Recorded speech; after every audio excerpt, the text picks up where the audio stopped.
عمرك تخيلت إنك ممكن تدفع فلوس وتضيع وقتك في خروجة افتراضية وفي الآخر تكتشف إنك كنت قاعد في كمين أو بتكلم نفسك؟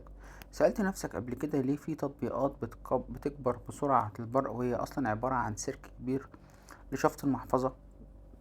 النهاردة أنا وصاحبي قررنا نقتحم عالم تطبيق سلام جروب شات رومز، ونعيش فيه كام يوم عشان نرجع لكم بالخلاصة اللي لا فيها تجميل ولا فيها إعلانات، لأن المراجعة ديت حرة تماما. ولو التطبيق ده زفت هقولك في وشك، ولو لقطة هعرفك تستغله ازاي. فأي حد عنده تجربة يكتبها في الكومنتات فورا وهثبتها عشان الكل ياخد باله. الحكاية بدأت يا سيدي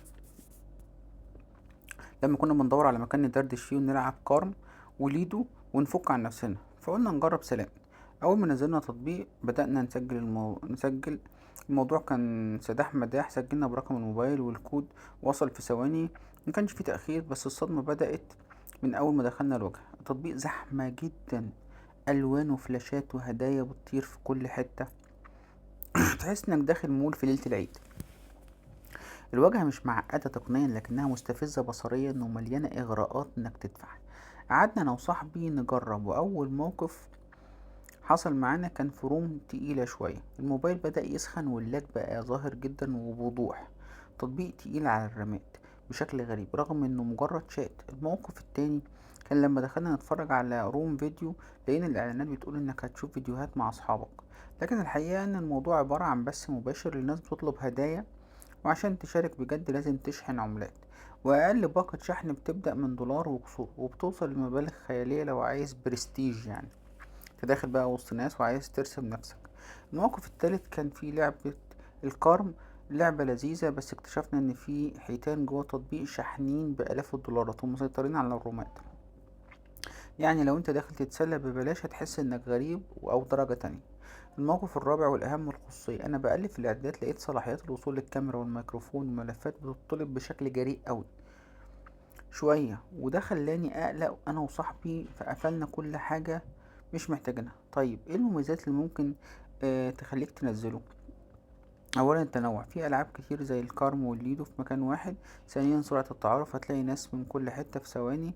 ثالثا نظام الرتب، لو انت غاوي منظرة وشحنت هتاخد لقب وهالة حوالين صورتك وبرستيج ورسمة يعني. رابعا جودة الصوت في الرومات كانت كويسة وصافية. خامسا الفعاليات اليومية اللي بتخلي في حركة دايما في التطبيق. بس تعالى بقى للعيوب اللي توجع. اولا الدعم الفني شبه ميت، بعتنا استفسار ومحدش رد. النظام المالي في ثغرات، ناس كتيرة في التعليقات بتشتكي ان الشحن مسمعش والفلوس راحت عليهم والمطور مش هنا اصلا. ثالثا المحتوى احيانا بيبقى خارج السيطرة، وفي تجاوزات في الرومات الصوتية بلس 18، يعني قلة ادب. رابعا استهلاك البطارية مرعب، التطبيق بياكل الشحن أكل. خامسا الإغراء المستمر بالدفع، مفيش خطوة بتعملها إلا ويقولك اشحن اشحن اشحن. لما نزلت أشوف التعليقات بقى بتاعت الناس لقيت مأساة. واحد كاتب شحنت ب50 دولار والعملات منزلتش وحسبنا الله ونعم الوكيل. واحدة تانية بتقول التطبيق مليان حسابات وهمية بتسحب منك هدايا وتختفي. وده بيخلينا نحذر جدا. التطبيق ده منجم دهب للمطور لكنه مقبرة فلوس للمستخدم اللي مش واخد باله. فكرة النصب هنا مش صريحة لكنها ذكية، عن طريق تعليق الشحن أو حتى الحظر المفاجئ لحسابات فيها رصيد. مجرد ان انت عندك رصيد يجيلك حظر يقولك تم الإبلاغ عنك.